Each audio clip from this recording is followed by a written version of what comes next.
In spite of the American people speaking very loudly in the November election, the lame duck session of Congress is rushing through its top agenda items before the old members move out and the new members are sworn in. High on that list, the repeal of Don't Ask, Don't Tell. This is the Citizen Link Report. I'm Stuart Shepard along with my friend and colleague, Colonel Bill Spencer, who just retired from the Air Force not long ago. Hi, Bill. Hi, Stuart. I do want to mention before we get going, when he stepped away from the Air Force, Bill could have pretty much done whatever he wanted to, but he chose to come across the interstate, quite literally, from the Air Force Academy to work with our state-level groups around the country that we're proudly associated with, family policy councils all over. We appreciate the work you do with that. I appreciate the kind words. Thanks so much. Now, I want to talk to you about Don't Ask, Don't Tell in particular, because you're someone who has decades of history in the armed services. You've spent your time doing that. And on Saturday, the Senate had the final vote to repeal Don't Ask, Don't Tell in the 1993 Clinton-era policy, or law rather, that goes with that. When you heard that news, what was your first reaction? Well, sure, like many of my friends that remain in the service, we were disappointed that the truth didn't come out about that whole issue, and that the Senate voted in pretty much a partisan political way to achieve that, and that's what we have to work with now. Now, you say the truth didn't come out. From your point of view, what is the truth about this issue? What should we have known about it? Well, there are many things with respect to dealing with the repeal of the gay ban. For example, recruitment and retention are going to be problems now. You know, as we had several advocates on the floor of the Senate who did bring this up. We had people on the DOD commission to survey talk about it. However, the truth was not something that resulted in a vote for us on this issue. Let's talk about the people who will be directly impacted. What was speculation is now about to become reality for people in all the branches of the service. How will it be different for them in the days ahead? I think principled people will look at this issue and say, you know, should I stay in or should I get out? I know what I feel morally about homosexuality, and having to serve alongside people who now may put themselves ahead of that mission, might want to have their identification come to the forefront as opposed to serve you know, just serve as everyone else. On the front lines, that's important. When you're in close quarters, when you're in combat, and you're hailing, bullets are hailing at you, that can be really problematic. You don't want those second thoughts coming in on the front lines when people are shooting at you. You don't want anybody having to hesitate, wondering about the mission orientation of an openly gay person standing or sitting next to them. Now, you're hitting at one of the core values of the military, and that is the idea of service before self. But by passing this repeal, essentially there are now going to be folks in the military where self is being placed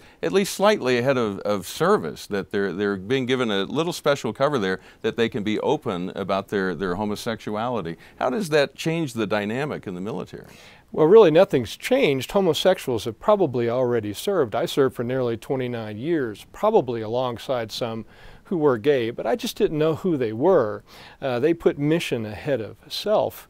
Now it's not just about inclusion. We've already had inclusion. Those folks have already been serving. Now it's about some self-identified label coming to the forefront. When you're in a military that's supposed to fight and win our nation's wars, that self-identification doesn't contribute to mission effectiveness. It alters unit cohesion, terms that we've heard in the debate, not just in the Senate, but across the debate during this time. Now, you and I have talked about this along the way, and one of the things you raised, which is a question that I don't remember hearing during the debate over this, with the Pentagon survey and the various experts out there talking, they raised the question of, will this impact the ability of the military to do its mission?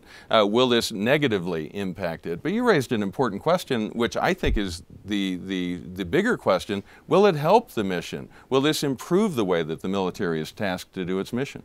And none of the people who really know about this, that's the American fighting man, the woman, the fighting woman in the field, none of the people who have dealt with this issue have seen anything that says this supports unit cohesion or mission effectiveness. Most of the arguments that we've seen have revolved around the fact that this, there's really no reason why we shouldn't do it, but there's been no data that supports how this increases unit cohesion or mission effectiveness to that reason. One of the things we've all talked about along the way, most of us now in the U.S. population have not served in the military. We don't have a clear sense of what it means to be in that environment.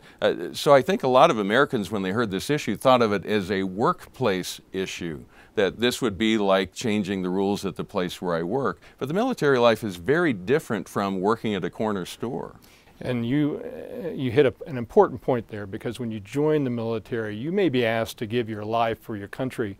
And when you're asked to do that, you do due diligence. The law says that homosexuality currently is incompatible. That's going to be overturned as soon as the President signs this repeal into law.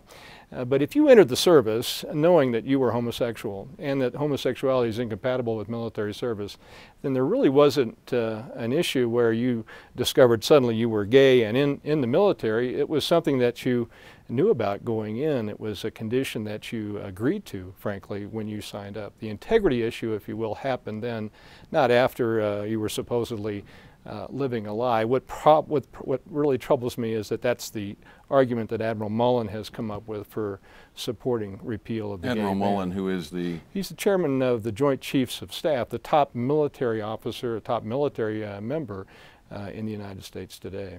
Now, the President also had some things to say about the passage, and I want to get your take on this. He said the policy, don't ask, don't tell, and the law that went with it, quote, undermines our national security, unquote. Does it?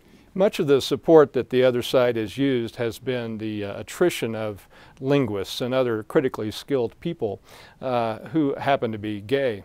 Frankly, we lost 3 times the number of people during the time the gay ban was in effect to pregnancy, 4 times to the weight management program, 7 times the number of people to drug abuse. We see no hue and cry on the floor of the Senate for the loss of those people that has undermined as well.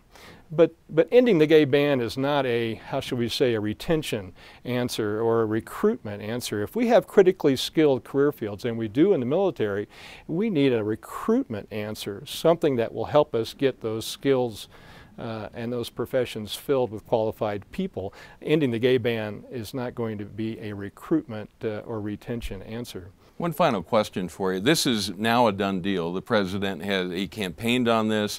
He's talked about it over the last 2 years. Now finally here in the waning hours of this Congress, they rushed it through as a high priority item that had to be dealt with now after the election took place. And frankly, ignoring the will of the American people in the last election. I mean, the American people spoke very loudly to the Congress, please stop what you're doing. Now they're rushing these things through. So it's a done deal. This is what's going to happen. There will be a time of implementation that the military will go through to try to figure out who and how and when and what it's all going to play out.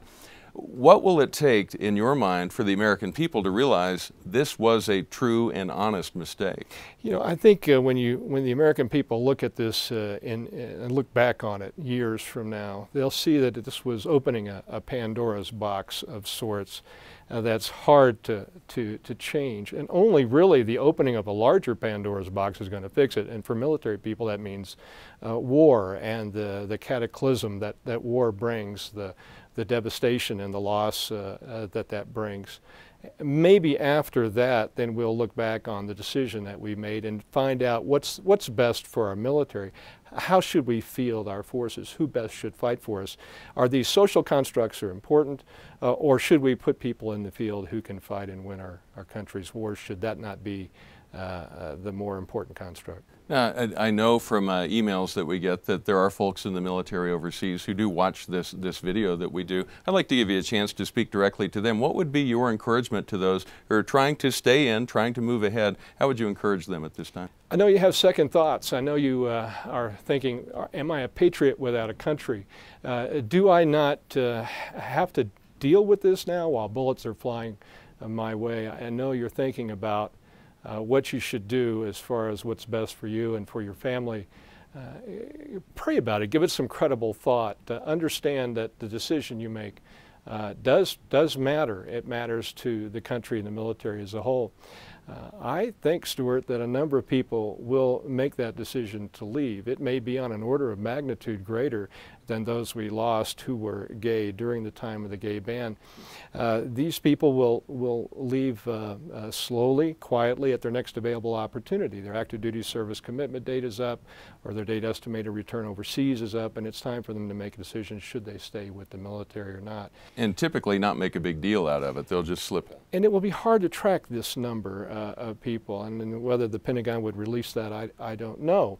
But one thing is sure, there needs to be something done to reach out to folks and help them make those decisions, understand those decisions, not count it against them should they wish to resign their commissions, or their non-commissions, or their enlistments, and return home. All right. Merry Christmas to you, Bill, and thank you for your service to our country for nearly 3 decades. We appreciate that. Thanks so much. You're a patriot. You're very kind, thanks. Hey, the Citizen Link Report is going to take off next week. We're going to take a little break for Christmas and New Year's to spend some time with our families. We will be back on January 4th, so that will be the next episode coming up online. We encourage you to pray for our elected officials and also for the members of the military around the world as they work through this decision and what it means for our nation and for our security. And remember, stand tall and be heard.